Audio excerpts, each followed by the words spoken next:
xibaar yu wér te wóor ca tàng ba abonnez-vous pour ngeen di mën di jot suñuy vidéo.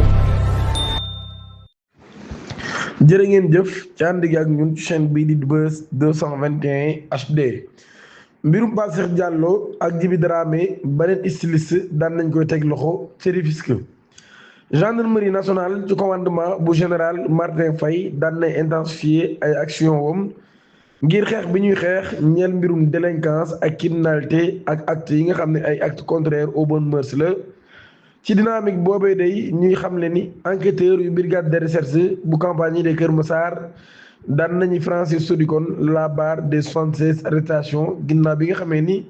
daan nañu jàpp journaliste bi di Souleymane Fatou Ndaw.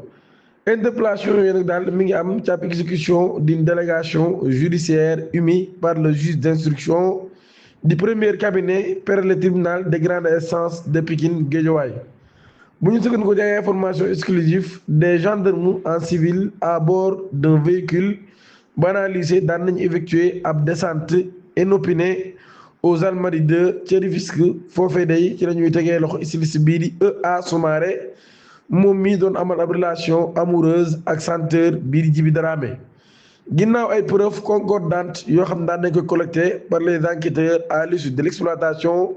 de leur téléphone suspect bi ci boppam daan nañ koy placé en garde à vue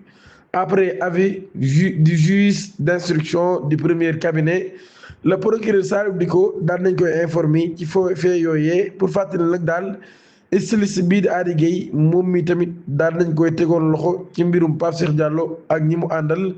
mu nekk kon mbir mu doy waar lool ñu xamle ni dossier ba ma ngay wéy. arrestation yooyu di yokk ginnaaw bi nga xamee ne teg nañ ci loxo Pape Cheikh Diallo As Jonn Kader Diassène TV Djiby Dramé Souleymane Fatou Ndaw ak ñeneen ñu baree bari ñoo xam ni teg nañ leen loxo ci boobu lépp dossier waaye tamit am na yeneen dossier yu bokkul dossier boobee bu ci mel ni dossier Ouzin Keita ak yeneen dossier yoo xam ni ñeel na mbirum borom ñaari tur yi. dañ leen toppal loolu yëpp di ñaan ngeen abonné activer cloche notification bi aimé vidéo bi jërë ngeen jëf.